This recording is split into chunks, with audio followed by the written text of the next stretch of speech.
Maestros y maestras, bienvenidos a una nueva jornada del Programa de Desarrollo de las Competencias Tecnológicas para el ejercicio de la docencia en la nueva normalidad. Hoy hablaremos de la planificación de las clases y del análisis de los recursos digitales didácticos para complementar esa docencia. Volveremos a hablar de las modalidades sincrónica y asincrónica y el rol del currículum desde esta perspectiva. De ello nos hablará la maestra Laura Amelia Núñez. Más adelante hablaremos de las estrategias pedagógicas y de la gestión de aprendizaje a distancia con la maestra Isabel Fiallo Cross. Iniciamos con el rol del currículum con la maestra Laura Amelia Núñez.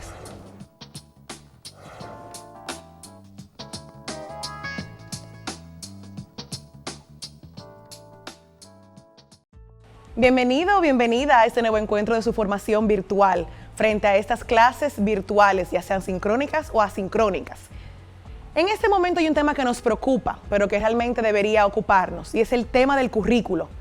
Todos nos preguntamos, ¿qué hacemos? ¿Qué rol debería jugar en este proceso?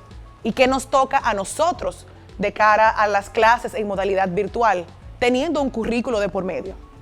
Vamos a ver lo siguiente. Imaginemos que tenemos un mapa, una guía, que nos dirige de punto A a punto B. Es un mapa que nos parece conocido, pues hemos recorrido la misma ruta, algunas alternas por mucho tiempo, pero siempre nuestro objetivo ha sido llegar al punto B. Partimos de punto A, llegamos a punto B. Así ha sido siempre. Sin embargo, hemos atravesado una serie de cambios que nos mueven a tomar otras rutas, ampliar un poquito más todas las rutas más alternas que nos seguirían llevando al mismo objetivo. Seguimos partiendo del punto A, seguimos llegando al punto B, sin embargo, se ha ampliado ese rango de opciones, de rutas que tenemos que tomar para alcanzar el mismo objetivo. Llamemos a este mapa currículo y el punto B nuestros objetivos de aprendizaje. El trayecto sería nuestro año escolar, con esas nuevas rutas un poco más ampliado para seguir llegando al punto B. Ahora bien, para este trayecto en esta ocasión ha sido necesario que recorramos el año escolar en un vehículo distinto. Este medio de transporte que nos llevará hasta el mismo punto B tiene unas funcionalidades distintas, unos botones que no conocemos, unas aplicaciones que todavía no manejamos, son un poco diferentes a lo que estamos acostumbrados a manejar. Debemos aprender a calibrar cada una de las piezas que tiene este vehículo para poder manejar con confianza por cualquiera de las rutas que se avecinen para poder conservar mi objetivo, que es el punto B. A este vehículo vamos a llamarlo tecnología. Es importante considerar que iniciamos este año escolar, este recorrido por este mapa, en un vehículo completamente diferente, pero con los mismos pasajeros, aunque con condiciones un poco particulares, diferentes a los años anteriores, por lo que tenemos que asegurarnos de prestarle mucha atención para que este trayecto sea efectivo y oportuno para todos los que me acompañan. Nótese que en todo momento, todo lo que he mencionado, el currículo sigue jugando un papel importante, conserva su naturaleza de guía. Su rol, como en años anteriores, sigue siendo exactamente el mismo y debe seguir cumpliendo ese mismo rol, porque yo necesito las pautas para poder alcanzar los objetivos de aprendizaje. Lo que ha cambiado son aquellas condiciones que afectan a las personas o los pasajeros y el medio a transitar. Hay una demanda de algunos ajustes, selección de contenidos, priorización de lo esencial para que continúen lográndose los objetivos fundamentales. Esta tecnología como medio de transporte, como ese vehículo que me lleva a mi objetivo de aprendizaje, me ha movido a ver el currículo desde una óptica distinta, no así quitarle su naturaleza de guía. Ver esa calibración de lo necesario para poder satisfacer las necesidades de nuestros estudiantes y que los objetivos puedan ser alcanzados. Esta tecnología ocupa esa segunda posición, no la primera, porque me permite alcanzar el objetivo. La tecnología no es un fin en sí misma, sino un medio. Nosotros tenemos una tendencia de replicar lo conocido. Como es algo a lo que estamos acostumbrados, buscamos aquello que nos parezca familiar, que sea similar o normal, porque nuestro primer instinto es tomar nuestras clases que damos en el aula y montarlas a través de la pantalla o en un cuadernillo. Es decir, queremos copiar y pegar lo que estamos acostumbrados a manejar.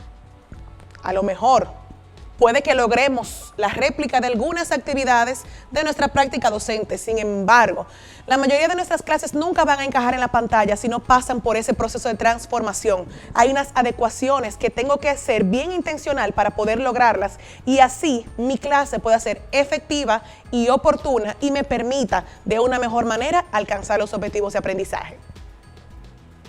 Nuestro trabajo ahora mismo es valorar los cómo, porque el qué lo tenemos, mi currículo, lo tengo. Tengo mis objetivos, mis contenidos, las competencias, mis indicadores. Ahora, en este momento, los cómo cobran una posición imperante. ¿Cómo lo abordo? ¿Cómo reposiciono? ¿Cómo transformo? ¿Cómo me doy a entender? ¿Cómo explico? ¿Cómo enseño? Antes de entrar en materia y ponernos todos en sintonía con el tema del currículo, vamos a recordar lo que dice nuestra Ley General de Educación, 66-97, en su artículo 63. La educación dominicana estará siempre abierta al cambio, al análisis crítico de sus resultados y a introducir innovaciones. Los cambios deben ser producto de las necesidades, de la reflexión, de las investigaciones y del aprovechamiento de experiencias anteriores. Este es el momento idóneo para darle vida a lo que dice nuestra Ley General de Educación, en el cual tenemos que aprovechar esa oportunidad de abrirnos al cambio y darnos el chance de innovar en esas rutas alternas que en algún momento teníamos miedo de recorrer porque no sabíamos cómo entrar.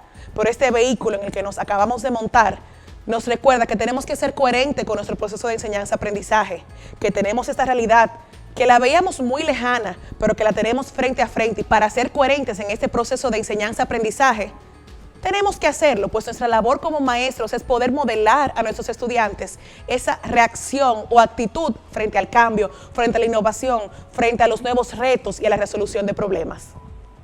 Los cambios surgen producto de las necesidades. La necesidad se creó, ahora cambiemos. Iniciemos el recorrido por el currículo y veamos aquellos elementos que tenemos que tomar en cuenta para iniciar con nuestras clases virtuales. En el proceso educativo existen dos cosas que son de suma importancia: la persona y el aprendizaje. Las personas, esos pasajeros que me acompañan en el vehículo, en ese trayecto por el año escolar para llegar a mi objetivo de aprendizaje. Los estudiantes, los docentes, somos ese centro principal de este proceso de aprendizaje. Y el aprendizaje en sí mismo, esas rutas que me llevan a alcanzar mi objetivo, aquellos elementos que yo me puedo encontrar en el camino que van enriqueciendo esa experiencia académica. Fíjense que no he resaltado que la tecnología es lo más importante. No podemos confundirnos. Es importante, tenemos que manejarlo, tenemos que estudiarlo, debemos capacitarnos. Sin embargo, en este momento, la tecnología no es un fin, es el medio que me lleva a alcanzar los objetivos de aprendizaje. Sigue siendo más importante la persona y el aprendizaje. Esas conexiones entre las personas, las conexiones con las experiencias de aprendizaje, son la riqueza en esta modalidad presencial, sincrónica, asincrónica, en cualquier realidad dentro de un proceso de enseñanza-aprendizaje, y mantiene siéndolo, y nosotros debemos verlo así. Nuestro diseño curricular del nivel primario dice lo siguiente: con la guía y dirección del currículo podemos garantizar que el proceso formativo pueda darse desde una perspectiva centrada en favorecer el desarrollo pleno e integral de los estudiantes. Se les favorezcan las más variadas y enriquecedoras experiencias de aprendizaje en perspectiva de equidad, inclusión social, atención a la diversidad, calidad y pertinencia. Por esta razón, para poder garantizar este respeto de que la persona y el aprendizaje ocupen ese primer lugar en este proceso de clases, en este momento virtuales, tenemos que tener al currículo como nuestro aliado, pues nos brinda coherencia, direccionalidad, sentido e intencionalidad pedagógica, permitiéndonos gestionar los procesos de una manera distinta para poder diseñar aquellas oportunidades formativas que son las necesarias para lograr los objetivos y culminar un año escolar con éxito. Siendo la persona lo más importante en este proceso, iniciemos con un elemento que se encuentra en el currículo y se llama caracterización. Para poder responder de manera oportuna a las necesidades de mi audiencia, de esos pasajeros que me acompañan, tengo que tener el conocimiento de todas sus características. Esto implica saber desde desarrollo humano, cognición, desarrollo motriz, desarrollo socioemocional, hasta el clima, entorno y la realidad que les rodea. Es importante tomar en cuenta que el estudiante que yo tenía enfrente, en un aula presencial, es completamente distinto al estudiante que tengo detrás de la pantalla.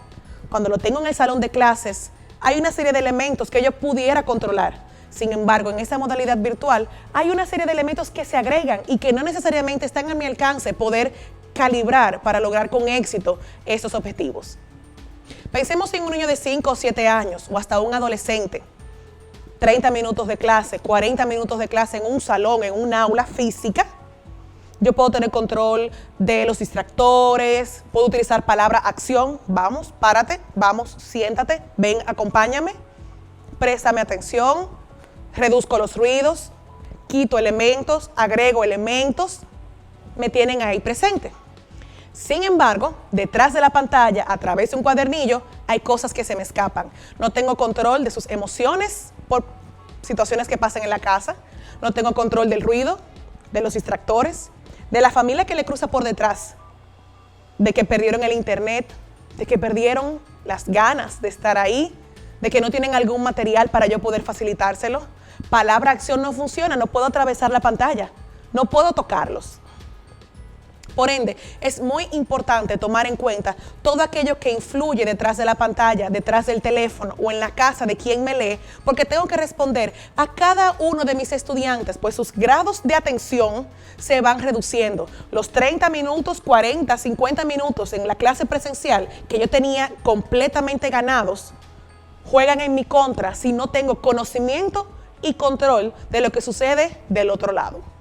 Importante entender cómo funciona este individuo en modalidad virtual, hacer un levantamiento de información de nuestros estudiantes y buscar la forma de responder al que tiene internet, al que se le cae, al que sabe usar el aparato, al que no, al que tiene problemas de audición, al que tiene situaciones con la alfabetización, al que no tiene un adulto que le acompañe, al que no tiene tanto manejo tecnológico, al que maneja la tecnología a la perfección, al inquieto, al completamente pasivo, a todos tengo que responder.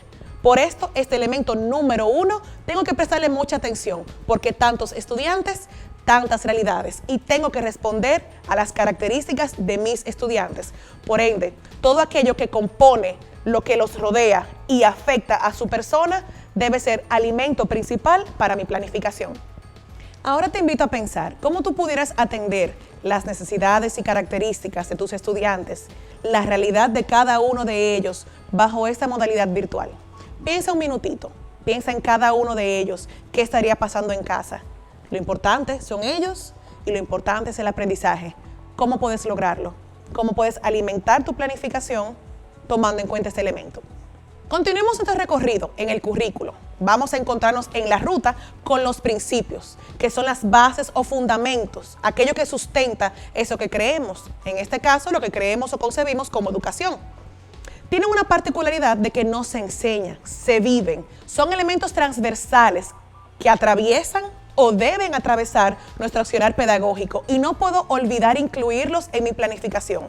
Recuerda que no lo enseñas, lo vives. Por eso, cuando tú diseñes tu clase, lo primero que tienes que pensar, ¿se logran los principios?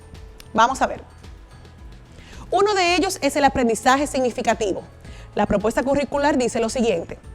El aprendizaje significativo ocurre cuando el niño y la niña, énfasis añadido, los estudiantes en general, otorgan sentido a los objetos, hechos y conceptos que se presentan en la experiencia educativa.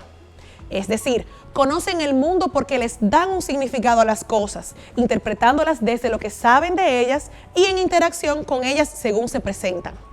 Supone una interacción entre los conocimientos previos y los nuevos aprendizajes, lo cual depende de la motivación, experiencia y funcionalidad que les asigne cada niño y niña o estudiante, como de esos intereses y necesidades.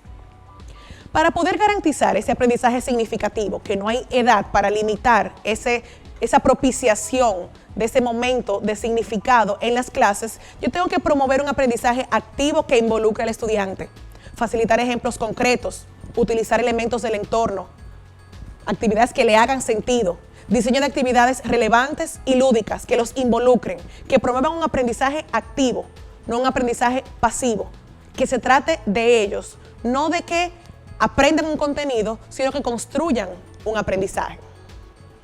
De manera más explícita, hay otros principios que me voy a permitir leer que se encuentran en la propuesta curricular del nivel inicial. Sin embargo, entiendo que a todos los niveles, sobre todo en esta situación que nos acontece, necesitamos abrazarlos para poder tomar esa radiografía de nuestras clases y buscar lo que sea posible para poder garantizarlo. Vamos a ver. Principio de bienestar. Nuestro currículo dice que los niños y las niñas son sujetos de derecho desde antes de su nacimiento. Por tanto, toda situación de aprendizaje debe realizarse tomando en cuenta sus intereses, capacidades y necesidades de forma tal que ellos y ellas sientan seguridad, protección y aceptación. Esto ha de contribuir a que el niño y la niña sean capaces de identificar situaciones, espacios y personas con las que se sientan bien en los diferentes ámbitos de su vida. El adulto, nosotros los docentes, debe crear situaciones y ambientes cálidos, seguros y acogedores que posibiliten el adecuado desarrollo integral de las niñas y de los niños. Esto es la responsabilidad garantizar el bienestar, en este caso emocional. A todos ha afectado las emociones por la pérdida de algún familiar, por el duelo de no estar en el salón de clases, de no poder salir, la ansiedad que genera esta situación. Nosotros tenemos que garantizar ese espacio dentro de nuestra clase para poder velar porque los niños se sientan cómodos. Los autores del libro La clase interactiva dicen lo siguiente: cuando estás relajado, controlas la información que tu cerebro guarda. Logras esa habilidad de regular ese ingreso de información. Cuando te sientes seguro y feliz, tu cerebro empieza a funcionar de una manera que te deja en completo control de todo. Cuando te sientes estresado, tu cerebro pelea con la nueva información, impidiendo que entre de manera adecuada y envía mensajes al resto del cuerpo para que la perciba como experiencia negativa. Entonces, esto no quiere dejar que el hecho de garantizar un entorno que logre que el niño sea feliz, que esté a gusto, que logre una conexión con su docente, con sus compañeros, que pueda sentirse en pleno bienestar, me ayuda en el aprendizaje, pues trabaja directamente con el cerebro y la información que estoy trabajando en ese momento de clase con mayor facilidad entra. Ahora, cuando yo no tomo en cuenta sus emociones y tengo un niño estresado, un niño aburrido, un niño con muchos problemas, abrumado, pelea con esa información y lo tengo en contra en mi clase, ya sea por una conducta o ya sea porque resiste ese proceso de aprendizaje. La información quizás no va a entrar. Entonces, tenemos que prestarle atención. En estos momentos, el garantizar el principio de bienestar puede ser nuestro motor para mejores experiencias de aprendizaje, para conectar con ellos, tomar en cuenta sus necesidades, sus realidades y poder ofrecer un entorno seguro, un entorno emocionalmente sano, donde ellos puedan sentirse felices y puedan encontrar en nosotros, sus docentes, un oasis en medio de este desierto. Y así poder también ayudarnos a alcanzar los objetivos. Pues como dijeron estos autores, nuestro cerebro juega a nuestro favor si nuestras emociones están reguladas. Principio de autonomía. Es el progresivo dominio de sí mismo y de sí misma que se desarrolla a medida que van ejercitando su voluntad y capacidades. Esto conlleva cierta libertad e identificación como personas.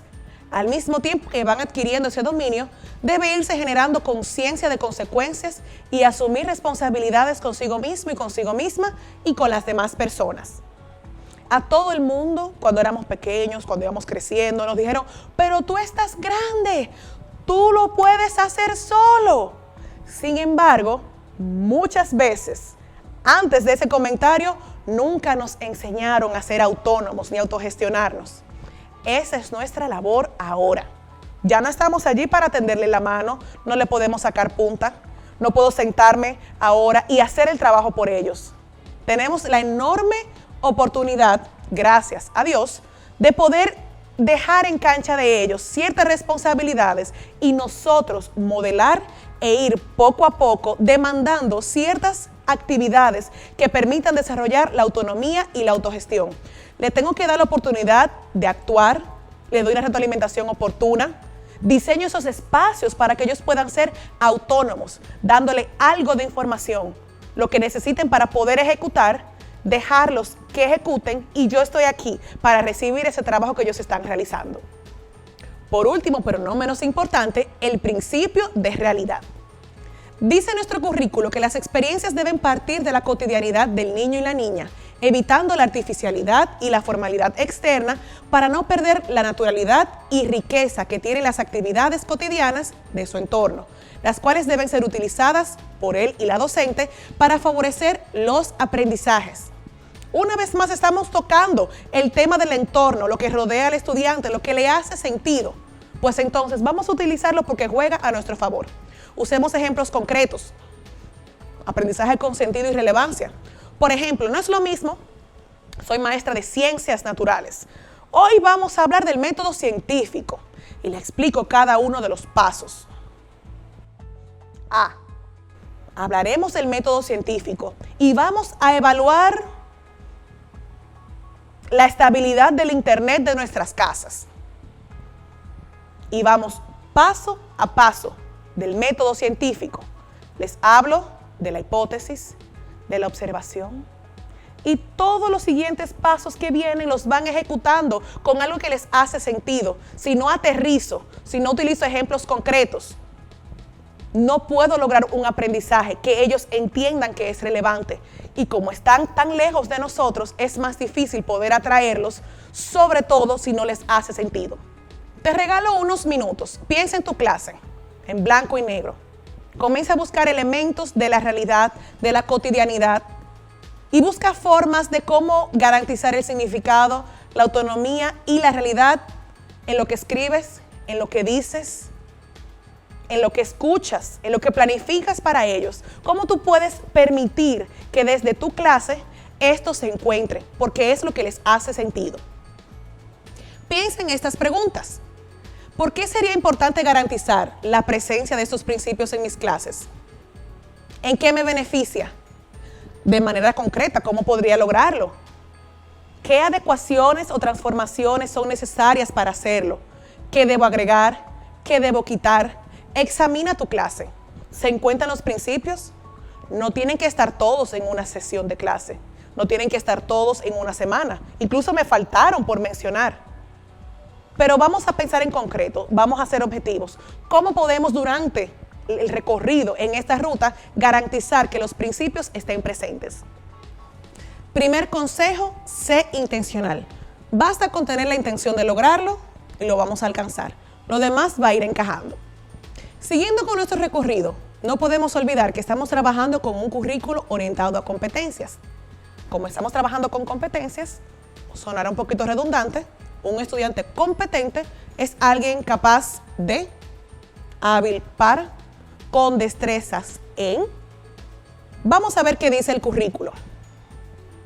Una competencia es esa capacidad de actuar de manera eficaz y autónoma en contextos diversos, movilizando de forma integrada conceptos, procedimientos, actitudes y valores. Estas se desarrollan de forma gradual en un proceso que se mantiene a lo largo de toda la vida. Un currículo orientado por competencias implica que el objetivo no está en el manejo de la información, de un concepto o del dominio de un contenido, más bien en el logro de una habilidad. Nos preguntamos cómo podemos lograrlo entonces en esta modalidad. Pensando, número 1, que diseñamos actividades para que se logren habilidades para la vida.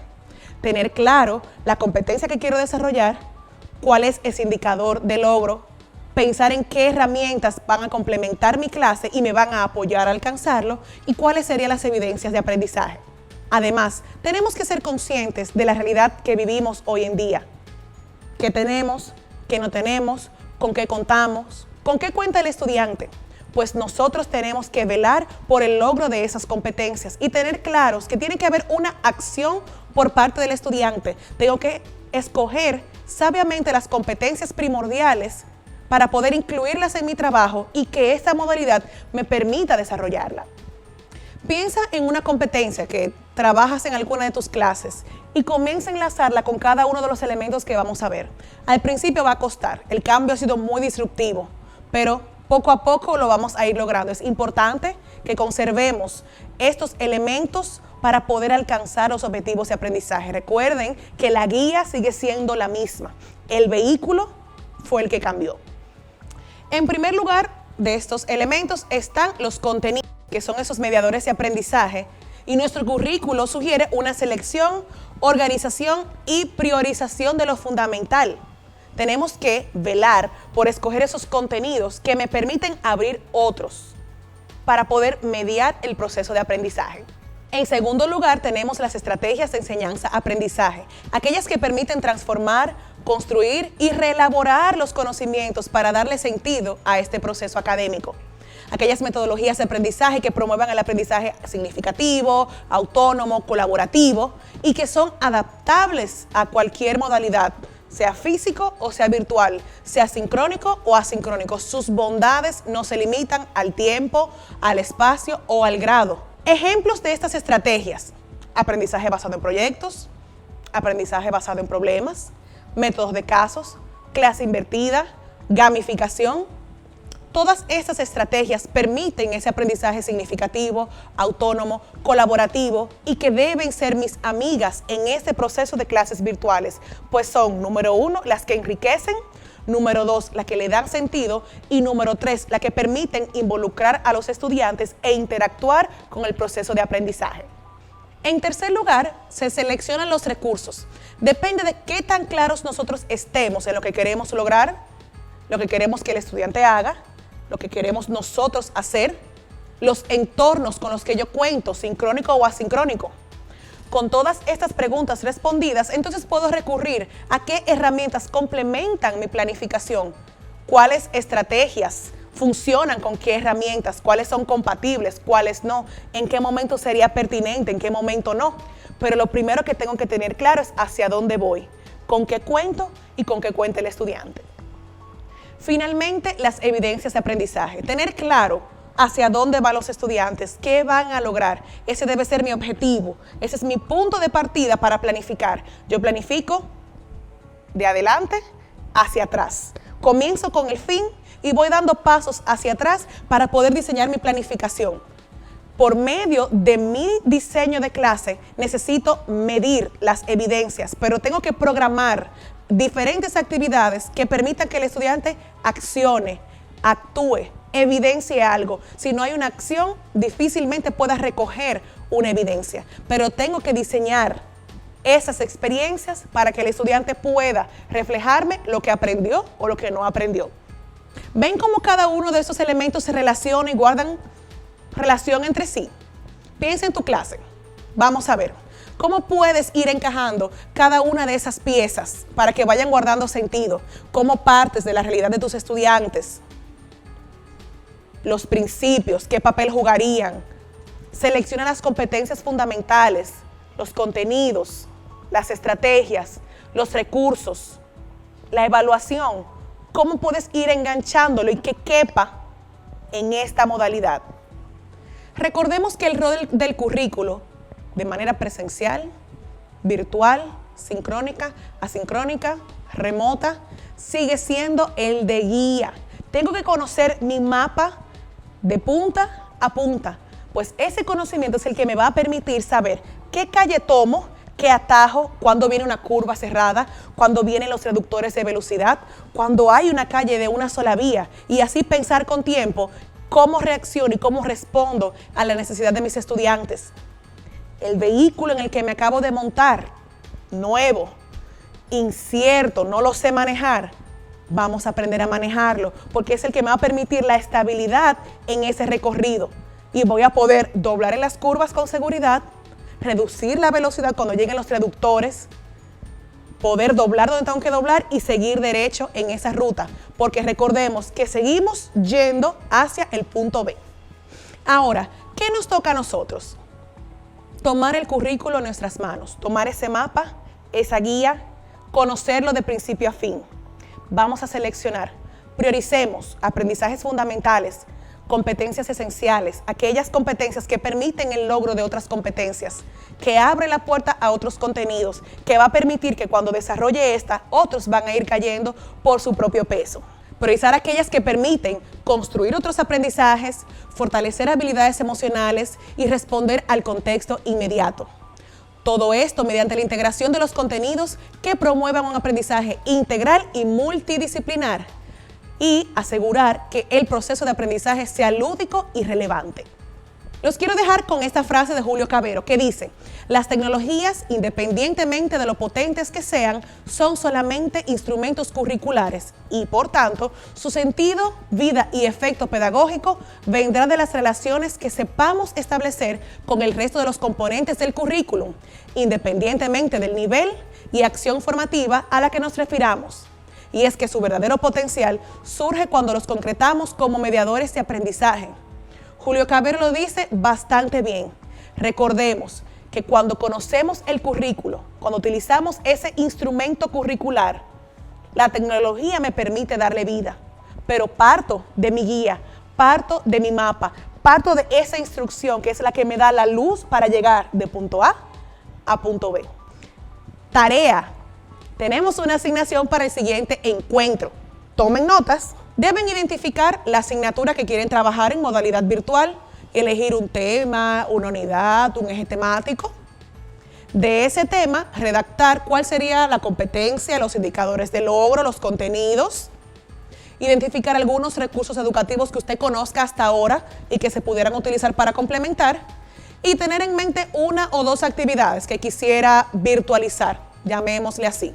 No tiene que pensar en el tipo de actividad, sino en qué quisiera hacer de manera general para poder lograr esa competencia. Un trabajo en borrador, nada muy elaborado, y en el siguiente encuentro lo vamos a abordar. Un fuerte abrazo y nos seguiremos viendo.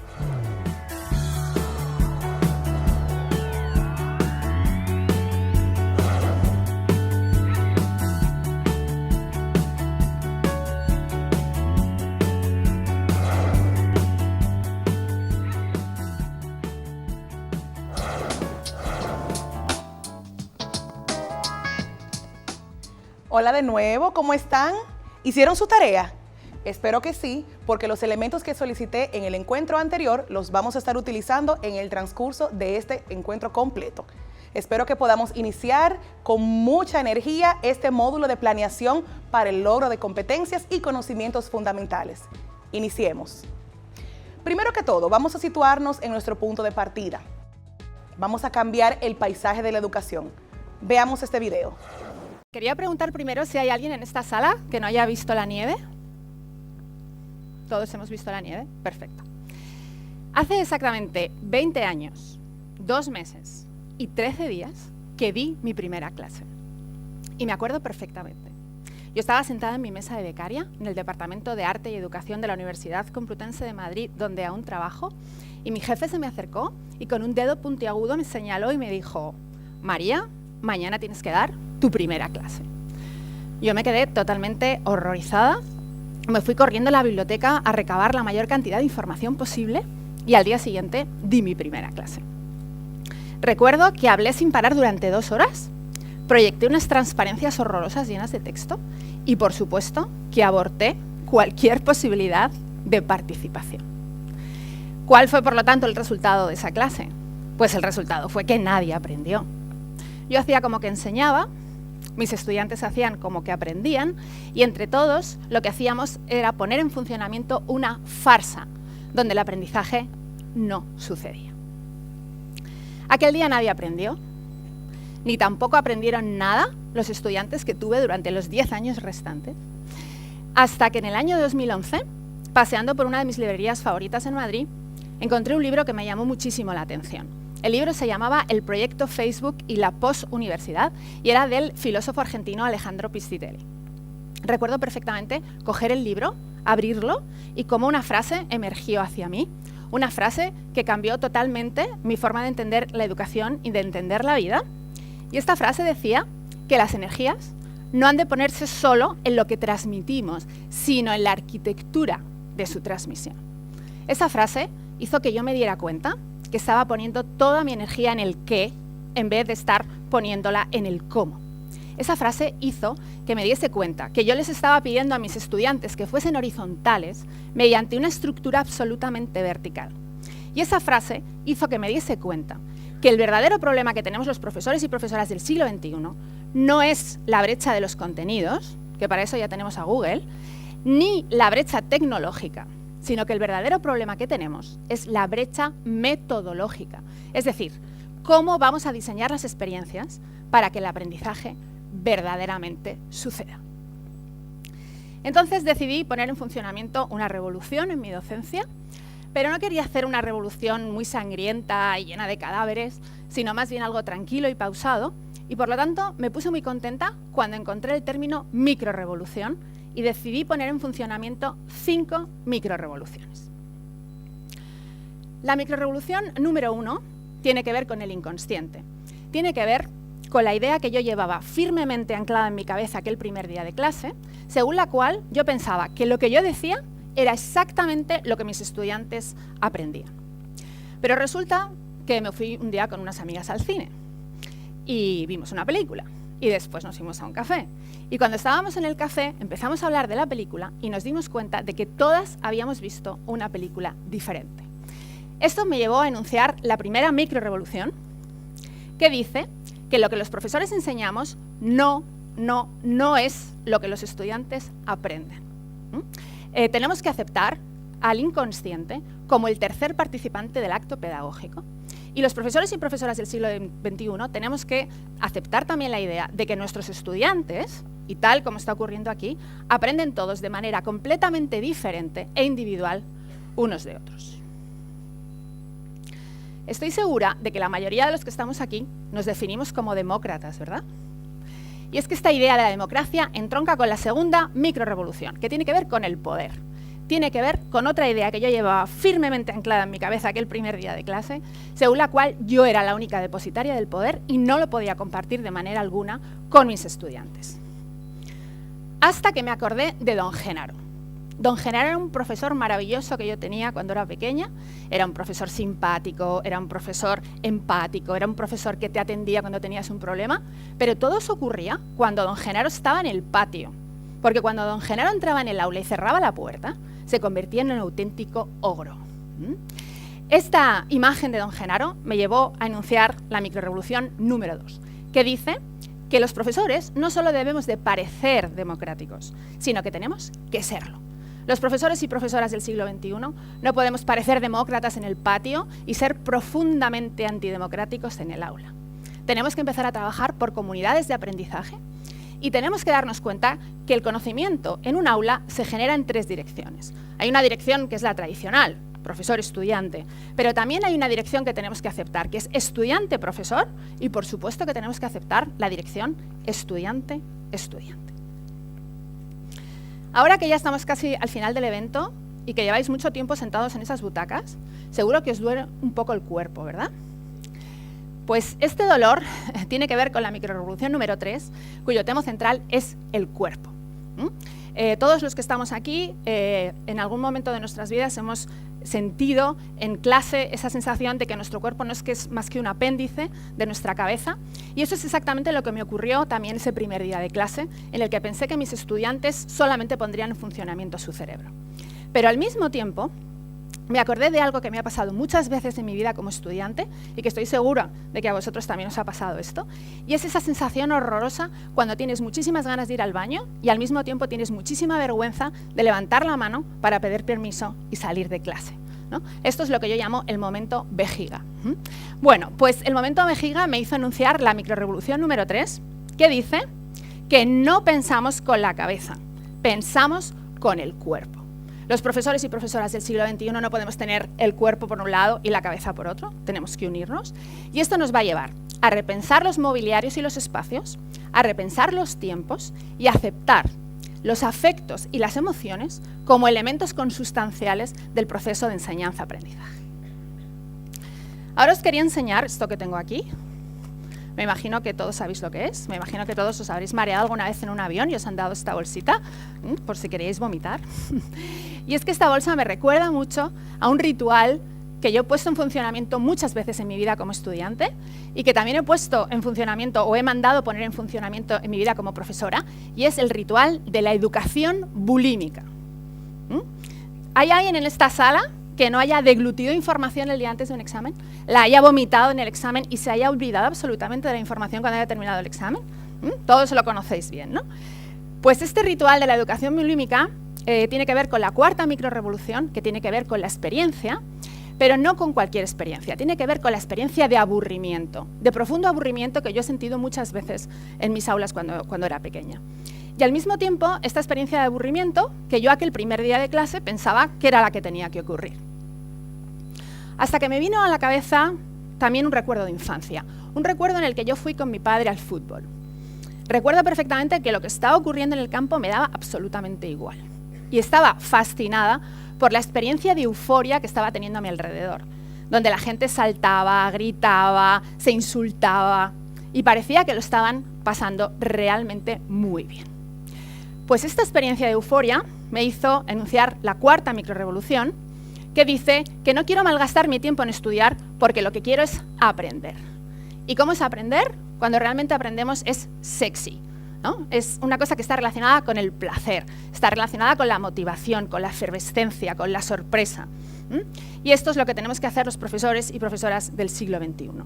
Y me parece muy importante que el concepto de placer lo unamos con el esfuerzo, con la disciplina, con la constancia, y estas dos herramientas que la educación tradicional se ha esforzado por separar, los profesores y profesoras del siglo XXI cojamos y lo unamos.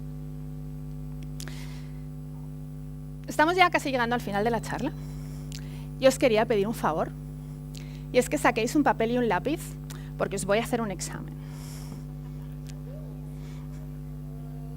No os voy a hacer un examen, es una broma, pero lo que no es ninguna broma es la cara de pánico que habéis puesto muchos de vosotros cuando habéis oído el término examen, ¿no? Y es que evidentemente la evaluación es el tema de la quinta y última microrevolución. Aquel primer día de clase yo también tenía muy metido en la cabeza que la única forma que tenía de evaluar a mis estudiantes era mediante un examen, y además cuantos más alumnos suspendiese, mejor. Y al mismo tiempo me vino a la mente un sueño que tiene una amiga mía, mi amiga Marta. Mi amiga Marta tiene un sueño recurrente según el cual se muere y no puede llegar a un examen. Y le causa mucho más ansiedad no llegar al examen que morirse, ¿no? Entonces, este sueño de Marta me hizo enunciar la quinta microrevolución, que dice que tenemos que pasar de una educación basada en la evaluación a una educación basada en el aprendizaje. Los profesores y profesoras del siglo XXI no podemos seguir aterrorizando a nuestros estudiantes mediante exámenes. Tenemos que descentrar la evaluación del centro del proceso, tenemos que convertirla en investigación y tenemos que diseñar métodos alternativos al numérico a la hora de representar el aprendizaje. Me imagino que todos estaréis preguntándoos cuál fue el impacto de estas 5 microrevoluciones en mi docencia, y tengo que decir que afortunadamente por fin mis estudiantes aprendieron y muchos de ellos lo hicieron de manera transformadora. Y esto es básicamente lo que me ha traído hasta aquí. Yo estoy aquí para hablar con vosotros, para compartir una idea, y la idea principal es que tenemos que parar la farsa. Los profesores y profesoras del siglo XXI no podemos seguir fingiendo. Tenemos realmente que conseguir que el aprendizaje suceda. Y para esto, estas 5 microrevoluciones pueden ser un buen punto de partida. Recordemos que consisten en incorporar el inconsciente, en incorporar la democracia, en incorporar el cuerpo, incorporar el placer frente al aburrimiento y descentrar la evaluación del centro del proceso. Puede que algunos de vosotros y de vosotras estéis pensando que todo esto es súper bonito, súper divertido, pero que es imposible llevarlo a la práctica. Y también estoy aquí para deciros que no solo es posible, sino que es necesario, y hay muchos profesores y muchas profesoras que ya lo están llevando a cabo en su día a día. Y esto es básicamente con lo que quiero terminar. Quiero recuperar en este momento la frase que os he hecho al principio de la charla, porque si todos hemos visto una tormenta de nieve, sabemos que al principio caen unos cuantos copos que no tienen mucha importancia, pero después van cayendo cada vez más y más copos, hasta que al final una gran cantidad de copos logran cambiar el paisaje.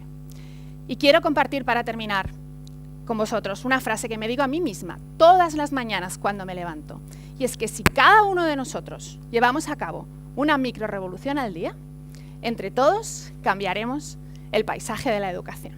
Muchas gracias.